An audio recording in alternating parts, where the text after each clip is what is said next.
Amir's film was, people kept waiting for it, but it didn't work. Why do you think? What's going wrong?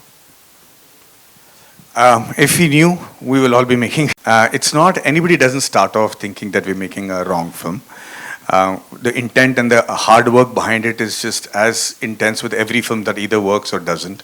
So all the films, the big films that I have released, they were all, the intent was to make a good film and make it work. I think the only big difference is that I was lucky because mine's a biopic, so it's not time agnostic. So it would have worked in any time, irrespective of whether it was pre-COVID or post-COVID or anything. But other films which have come after COVID, you're playing to a completely changed audience, highly educated, highly exposed audience to world cinema and stuff. So they're going to judge you with that sort of a yardstick. So it's nobody's fault. I think it's going to take a little time for all us to pull up our socks and then make screenplay that will work very soon in theaters. Hi sir, Thank you. मेरा नाम दीपक पांडे है, मैं news helpline से हूँ. Look here sir. Sir मेरा question आपसे है, दिनों दिन बॉलीवुड की मूवी को लोग बायकॉट करते जा रहे हैं और साउथ की मूवी आगे बढ़ते जा रही है, तो इस पे आपका क्या कहना है? मुझे लगता है कि अगर अच्छी फिल्म आएगी और अगर पब्लिक को पसंद आएगी तो थिएटर में लोग ज़रूर आएंगे. हमको ऐसी चीज़ों का सहारा लेने की ज़रूरत नहीं है. जहाँ तक साउथ इंडियन फिल्म्स हैं, मैं आपको स्पष्ट तरीके से बता दूँ कि बाहुबली 1, बाहुबली 2, RRR, पुष्पा, KGF 1 और 2, ये फिल्में चली हैं जो हिंदी फिल्म के एक्टरों से ज़्यादा कमाई हैं. ये सिर्फ 6 फिल्में चली हैं. इसे हम पैटर्न नहीं कह सकते. अच्छी फिल्में आएंगी तो ज़रूर चलेंगी. और मुझे लगता है कि कोविड के बाद लोगों का पसंद चेंज हो चुका है, उनकी अवेयरनेस चेंज हो चुकी है, दुनिया भर के कंटेंट वो कंज्यूम कर रहे हैं. तो उनके लायक जब भी आप कंटेंट करोगे हम जीत जाएंगे. जितने भी फिल्म्स अभी आ रहे हैं, मुझे लगता है कि उनको थोड़ा प्रोग्रेसिव होना पड़ेगा बस. Is obviously in the relevance of without really exaggerating that in context of remakes, recently like we had Lal Singh Chadda, and the thing which stays with me is there's a dialogue about malaria, and because now South and other regional content is releasing theatrically in Hindi belt, and they are coming directly on OTT, and obviously you represent pan India, and what is your take in terms of like as a filmmaker, would you now be tentative in, if you have to remake your own film in Hindi? Yeah, I don't remake my films anyways here. I think it's even they wanted me to do remake Three Idiots in Tamil, I didn't do it because वो मेरे लिए मुश्किल हो जाता है. As an actor, when I do a scene for the first time, it itself is very difficult to give it your life and soul. फिर उसको वापस recreate करना is impossible for me. So I don't think I'll do remakes of anybody's film, not even mine. Because the comparison happens, the whole fun of doing the film goes away. So I don't want to do remakes. I think right now everybody is skeptical about what to do because we're hoping that the content hits home somewhere and get the audience coming back to theaters in a big way. And we're just keeping our fingers crossed on that. मैं एक जवाब दूं आपके सवाल का. बहुत सारे ऐसे थिएटर्स बंद हो रहे हैं जिनका इंफ्रास्ट्रक्चर वो नहीं है जो आज के ज़माने पे आप एक्सपेक्ट कर सको. देखिए, थिएटर पे जाना आजकल, एक ज़माने में लोग बस टैक्सी पकड़ के चले जाते थे. आजकल सबके पास गाड़ियाँ हैं, सबके पास 2 व्हीलर्स हैं. तो ऐसे थिएटर में जहाँ पे आपको ढंग से पार्किंग नहीं मिलता हो या एक्सेसिबिलिटी ठीक नहीं हो, ये थिएटर भी बंद हो रहे हैं. और ये इसलिए नहीं बंद हो रहे हैं कि सिर्फ पिक्चर नहीं चल रही है, इसलिए बंद हो रहे हैं क्योंकि उनका इंफ्रास्ट्रक्चर सपोर्ट नहीं कर पा रहा है. सो जैसे ये थिएटर्स बंद होंगे वैसे नए वाले विथ नया इंफ्रास्ट्रक्चर भी खुलेंगे जहाँ पे ज़्यादा स्क्रीन्स होंगे और जहाँ पे पब्लिक के लिए थिएटर पर जाकर पिक्चर देखना एक चोर नहीं होगा. पिक्चर 1.5 घंटे का है और आपका 4.5 घंटे लगते हैं अंदर घुस के बाहर निकल के गाड़ी पार करके पैसा टोकन दे के बाहर निकलने में. तो फिर वो जाहिर है कि लोग उतना तकलीफ नहीं लेना चाहते. तो we have to make that process also very smooth. तो इंफ्रास्ट्रक्चरल चेंज होते ही मुझे लगता है कि बहुत फर्क पड़ेगा.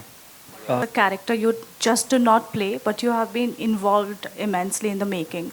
Since you have tasted success as a director now, do you feel that the actor and the director in you often come in conflict? In your subsequent projects where you are the actor? It's a good question. As an actor, when you go onto the set, you want to keep the director away. And I don't have much experience directing before this. So this was just a learn-as-you-go process for me for Rocketry. So when I go to the set, I'm just looking forward to being freely just an actor, getting into the character and knowing when I'm done with my job and go back home and feel good about finishing my job that day. So the conflict, I will not let that conflict happen. I'm sure it will happen. Even when I did Decoupled after Rocketry, I was very tempted to suggest a few things, but then I keep my mouth shut and control myself, and that's the only way to do a film, because there can only be one director on the set, so you don't want to add to the confusion. Yeah, ma'am.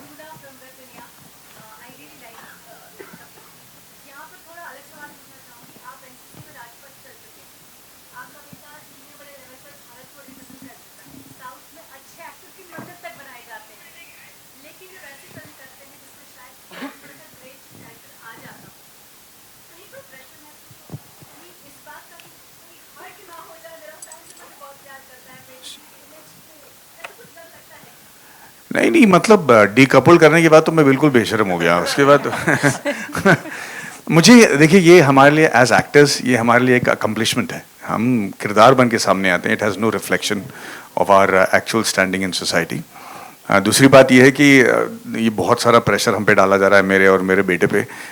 उतने भी हम लोग accomplish नहीं है, बहुत दूर जाना है अभी, खास करके वेदांत को। सो ये एक ट्रैप है, सो हम इससे दूर रहना चाहते हैं थोड़ी देर के लिए।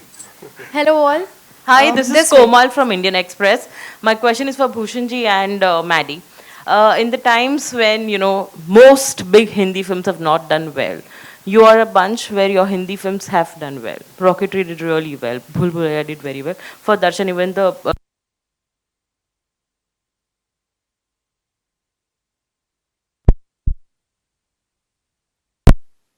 your film that really worked.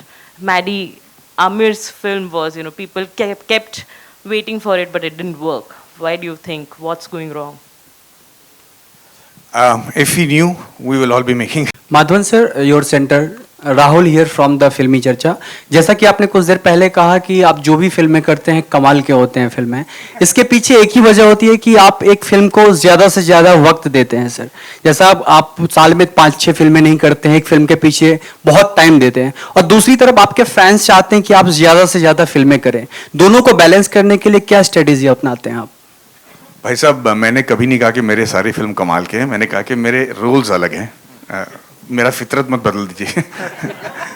But नहीं, आप जो कह रहे हो मैं उसके लिए बहुत शुक्रगुजार हूँ। मुझे लगता है कि सच तो ये है कि जैसे कि आप देख रहे हैं, खुशहाली जी हैं, दर्शन साहब हैं, सब कोई, सबके 6 पैक 8 पैक तो हो जाते हैं यार, लेकिन आम आदमी आजकल 6-8 पैक लेके घूम रहा है। अगर आप डांस शो देखोगे तो आप देखोगे कि बच्चे जो डांस कर रहे हैं वो इतने कमाल के कर रहे हैं कि हम लोगों को डर लगता है कि हम अपने आप को स्टार्स कैसे बनाए थिएटर पे। तो उनसे आगे बढ़कर अपने आप को एस्पिरेशनल रखने के लिए स्क्रीन पे हमको बहुत टाइम लगता है। स्क्रिप्ट ढूंढ के किरदार में घुसकर उस किरदार को एस्पिरेशनल बनाना बहुत डिफिकल्ट हो जाता है। वैसे टाइप के स्टोरी टेलर्स हमें चाहिए जो हमारे हुनर को बाहर ले आ पाएँ, हमारे डांसिंग स्किल्स ही नहीं बल्कि एक्टिंग और कैरेक्टर स्किल्स जो लेके आए। तो ऐसे नए जब फिल्म मेकर्स आते हैं तो उनको ढूंढ कर जाकर उनके पैर पर पड़ के अपने लिए कहानी लिखवाना बहुत टाइम लगता है। तो ज़्यादातर मैं न्यू डायरेक्टर्स के साथ बहुत सक्सेसफुल रहा हूँ बिकॉज उनको मैं मोल्ड कर पाता हूँ, पर उस पर वक्त लग जाता है। काश मैं साल में 3 फिल्म कर पाता तो nothing like it, but it's very difficult to find that kind of content for me. Darshan, your centre